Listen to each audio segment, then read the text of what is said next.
Shalom, selamat pagi, selamat datang di Renungan Harian Toraya. Sebelum masuk di Renungan Harian Toraya, mari kita berdoa.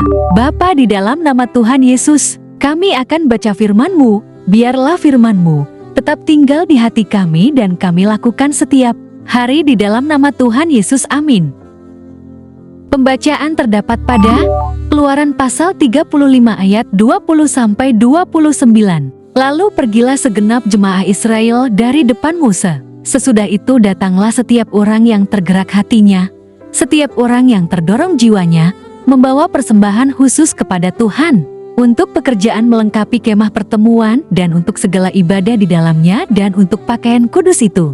Maka datanglah mereka, baik laki-laki maupun perempuan, setiap orang yang terdorong hatinya, dengan membawa anting-anting hidung, anting-anting telinga, cincin meterai dan kerongsang, segala macam barang emas. Demikian juga setiap orang yang mempersembahkan persembahan unjukan dari emas bagi Tuhan. Juga setiap orang yang mempunyai kain ungu tua, kain ungu muda, kain kirmizi, lenan halus, bulu kambing, kulit domba jantan yang diwarnai merah, dan kulit lumba-lumba, datang membawanya. Setiap orang yang hendak mempersembahkan persembahan khusus dari perak atau tembaga, membawa persembahan khusus yang kepada Tuhan itu, dan setiap orang yang mempunyai kayu penaga membawanya juga untuk segala pekerjaan mendirikan itu. Setiap perempuan yang ahli memintal dengan tangannya sendiri dan membawa yang dipintalnya itu, yakni kain ungu tua, kain ungu muda, kain kirmizi dan lenan halus.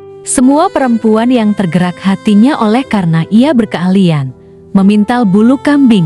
Pemimpin-pemimpin membawa permata krisopras dan permata tatahan untuk baju efod dan untuk tutup dada, rempah-rempah dan minyak untuk penerangan, untuk minyak urapan dan untuk ukupan dari wangi-wangian.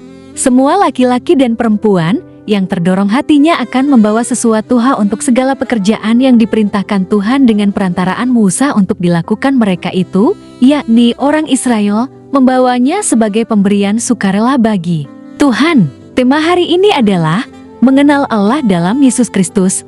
Umpetik Yesus Kristus ene ditandai tupuang. Secara umum, kata mistik sering mengacu kepada sesuatu yang enah atau misterius.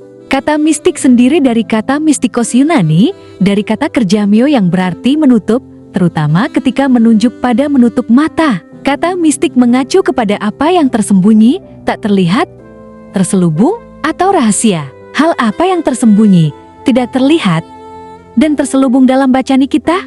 Keberadaan anak Kristus sebagai yang telah berkuasa atas seluruh hidupan. Ayat ke-22, Yesus memberitakan bahwa penyatininya sebagai sang kuasa mutlak, tersembunyi bagi mereka yang bijak shopon dan pandai sineton, namun terbuka dan dekat dengan mereka.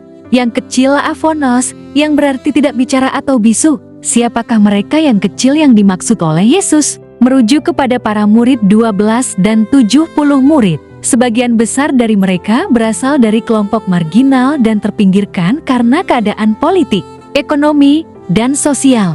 Namun dalam keterbelakangan itu, mereka dipanggil dan dipilih Yesus untuk mengenal Allah dalam kehidupan pelayanan Kristus BDK. Pengakuan Petrus dalam Injil Lukas, pasal 9 ayat 20. Lalu, siapakah mereka yang bijak dan pandai? Merujuk kepada kelompok ahli Taurat dan Farisi yang terus terjebak dalam konsep mesianik politik pembebas dari penjajahan Romawi. Alhasil, kepandaian mereka tidak membawa kepada pengenalan Allah yang benar dalam diri Yesus Kristus. Pengenalan kita akan Allah telah dinyatakan sempurna melalui Yesus Kristus sebagai penebus manusia dari kuasa dosa dan kegelapan.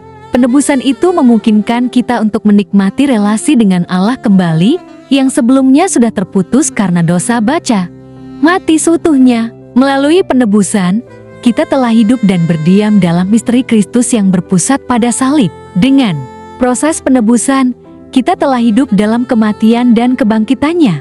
Dalam hal ini, kehidupan kita sebagai gereja yang kudus kita dapatkan melalui firman Allah, yakni Yesus Kristus yang diajarkan di dalam Alkitab. Amin. Mari kita berdoa. Bapa di dalam nama Tuhan Yesus, kami sudah baca firman-Mu. Biarlah firman-Mu tetap tinggal di hati kami, dan kami lakukan setiap hari di dalam nama Tuhan Yesus. Amin. Selamat pagi, selamat beraktivitas, Tuhan Yesus berkati. Amin.